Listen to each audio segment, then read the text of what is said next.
Hey everybody, welcome to Q&A video number 50. Make sure to keep asking questions, doesn't matter what they're about. They can be about anything. Just know I don't respond to review requests or Let's Play requests in these videos, but I will respond to them in the comments. You can post your questions in the comments below, you can send them to me via PM, or you can put them in the discussion topic on the Steam group.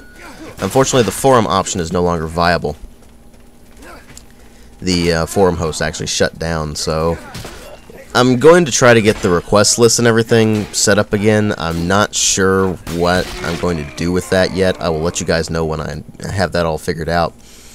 But until then, it's going to be kind of confusing, I know, with that sort of thing. So I'll try to do what I can about that as soon as I can.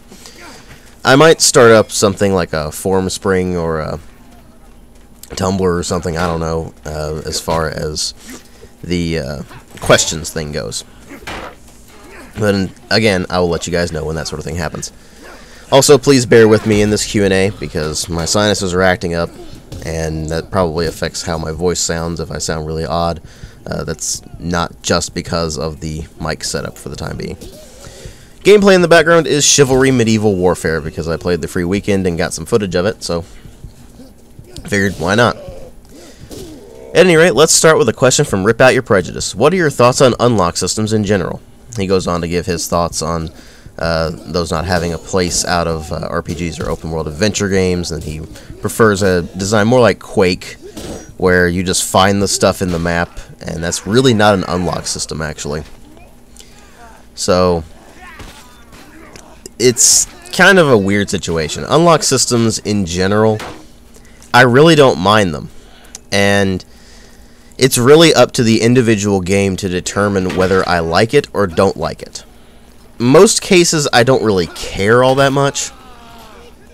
They tend to throw in these unlock systems as basically incremental upgrades of what you've got in, say, single-player games, or in multiplayer, it's usually just kind of a side grade, except in the case of Battlefield 3, in which case the unlock system completely broke the game. It basically renders it pointless to use anything but the weapons you start with in the assault class. So pretty pathetic balancing there. At any rate, most unlock systems really feel more like they're tacked on than anything else, and that's what bothers me. It's when it's an intuitive part of the game is when it's fine. And I don't like certain things that are done, like using weapons to unlock attachments for them and stuff like that. I really don't feel like that's necessary. I feel more like you should be able to just get the weapon and customize it how you want without having to unlock things and such like that. And I really don't see unlock systems all that much in RPGs unless you count skill trees as unlock systems. And I really don't count those as unlock systems because they're skill trees. And it's right in the name, skill tree. But it's, again, a weird situation. If it's done well, then I like it. If it's not done well, then I don't like it. Otherwise, it's just kind of a thing where I'm just like, meh, whatever. Next question is from Tom Riddle. Do you ever miss the old days of gaming, as in the 90s era?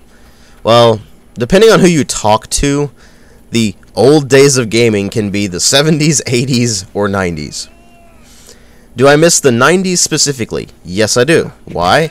Because back then, game developers could get away with whatever the hell they wanted as far as their theming and everything went. I mean, look at Blood, for instance. If Blood was made today, it would be terrible. They wouldn't be able to do any of the things that they did in the original Blood. And that was what made that game so good. Sure, it bordered on bad taste at times, but it was such a blast to play. And that's really what I miss about the 90s, that sort of carefree attitude, the ability to just mess around with things, see what works as far as thematic things go, just make something that was not completely serious all the time. And nowadays, it seems like games have to be taken seriously, and you gotta have profound storylines and all that sort of thing, and that just bothers me. What happened to when games were just fun to play? When they were just silly and absurd? We still get that occasionally, but for the most part, everything just has to be serious. And I don't like that. I don't mind having serious games, don't get me wrong, but when everything has to be serious, That's what bothers me. And that's why Far Cry 3 Blood Dragon was such a humongous breath of fresh air. It's just, it doesn't take itself at all seriously. It's fun to play. And that's the kind of thing about the 90s I miss. I don't miss the massive amounts of shovelware, which was a massive problem in the 90s if you don't remember. The several different APIs that graphics cards had back then, that was just ridiculous. Oh, you don't have a 3DFX card? Well, you can't really play this game. Oh, you don't have an NVIDIA card? Good luck. Blah, blah, blah. So, there were good and bad things about it, but generally I do miss them. Next one is from Ragnarok. Do you think that the age of the masculine, manly, weightlifting man is gone, and the age of the kind and gentle MLP-watching man is just starting? And more importantly, do you view this as a good thing? Not really. You see, protagonists and everything have their places. I don't want to play an FPS where I'm running around as some scrawny MLP-watching wimp. Moreover, I don't want to play an epic fantasy adventure where I'm that kind of character. It doesn't really make any sense. Now, if it suits the role, like say you're playing a certain type of adventure game or something like that, or it really suits the story of the game or something like that, then it might be okay. But completely disregarding masculinity and in throwing femininity in favor instead, it's not really a good idea. You need a balance.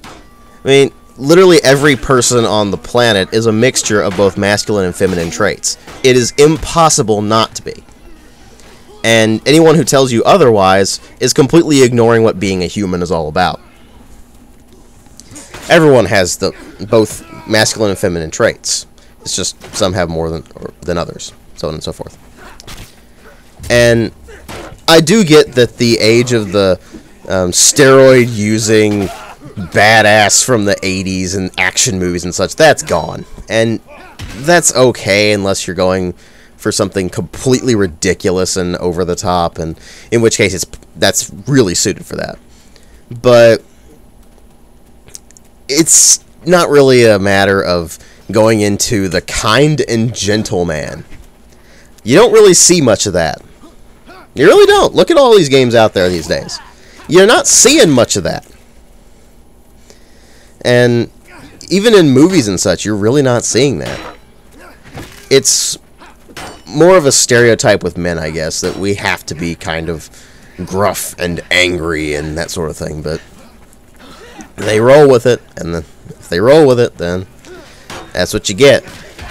I would like to see more complexity in characters, but just going from one extreme to the other, I don't think so. Next one's from LGJH Movies. What are your thoughts on modern military shooters? Do you think they should not be made anymore? And do you think that games like the new Wolfenstein and Shadow Warrior are a good idea?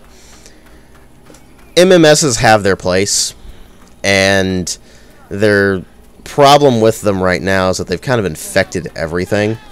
It's not just a matter of having a lot of MMSs. It's a matter of that particular style of gameplay extending to genres, thematic genres, that they really shouldn't be part of, like, say, with Crysis or Halo or something like that. It's where it goes into these other realms that it just bothers me, because it doesn't really fit there all that much. Do I think this should not be made anymore? Meh. Maybe take a break from it, try some other things, and then come back to it, because it's a bit tired right now. But other than that, not that big of a deal. As for games like the new Wolfenstein and Shadow Warrior, I don't even... The Shadow Warrior reboot doesn't even factor in.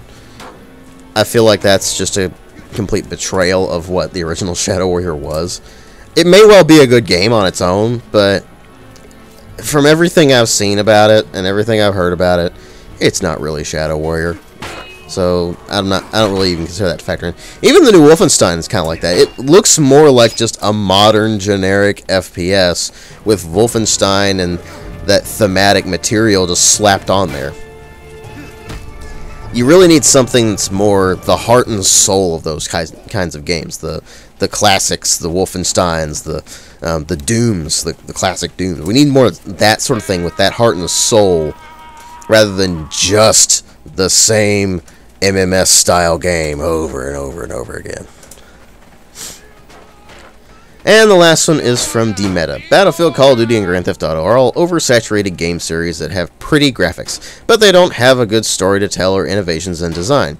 Can't you tell the video game industry dying? No, my question to you is, where do you see the industry going? Well, first off, Call of Duty does not have pretty graphics. I don't know where you got that idea, but it doesn't.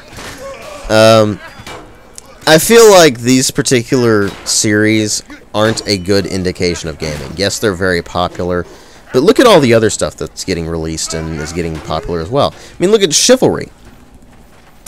That's an indie game, and it's actually doing very well. It's a fun game to play, it's pretty innovative, and it's just cool. They did something other than, oh look, another generic FPS.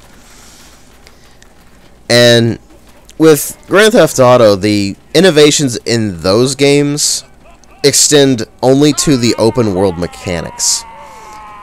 Now, I'm not even going to bother getting into the whole GTA thing and why I don't like GTA, but if you're looking to GTA for innovation apart from, hey, we're going to expand upon open world mechanics, then you're probably not looking in the right place. If you're looking to Battlefield or Call of Duty for innovation, you're not looking in the right place.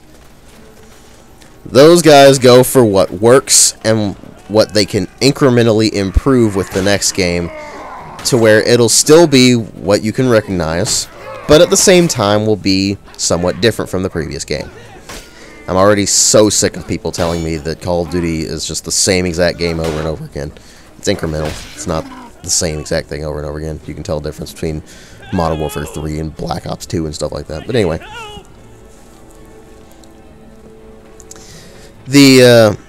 The problem is that these games get so much publicity and they really overshadow everything else that comes out. I mean, we do have good stories and innovation in gaming. It just doesn't get to the spotlight as much as it did back in the day. And you really do see this big push for graphics.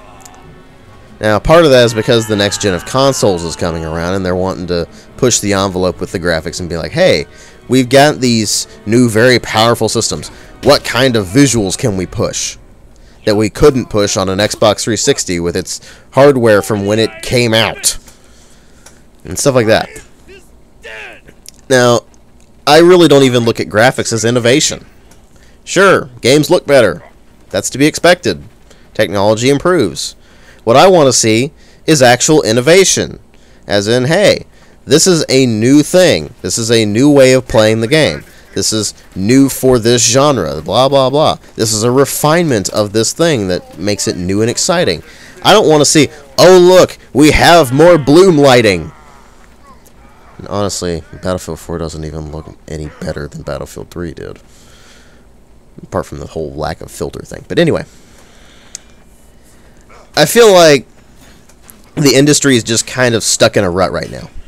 And it's at a transition point. You've got the old guard from the early 2000s up through today who are still there. They're the businessmen. And they don't really get it. But then you've got the new people. The people in the indie scene. The guys who are down in the trenches actually making the games. Who know what gaming is and what you can do with it and how it can progress. And they're the ones you should be looking to. You shouldn't be looking to the mainstream guys. It's like you don't go into movies and look for the mainstream movies to change everything. You look for the indie people. Makes sense, right? What I do hope, though, is that we go beyond this incredibly ridiculous amount of just stagnancy with a lot of things. Which has only really been happening for the past couple of years. But stagnancy is never a good thing. That was pretty much what led to the crash in 1983. But anyway, I hope that they can get out of this rut. And I hope that they can get people in there who actually understand gaming and aren't just in there to make money. Because if that's all you're going to get with gaming, then we're headed down a pretty dark road. But, as I tend to say these days, I look to the indie scene and I'm like, these guys get it. This is where we should be looking forward to. Well, that was Q&A 50. Make sure you keep asking questions. I definitely need questions for the next one. Actually, as it stands, I don't have any questions for the next Q&A. So, ask me things, please. And I will catch you guys in later videos.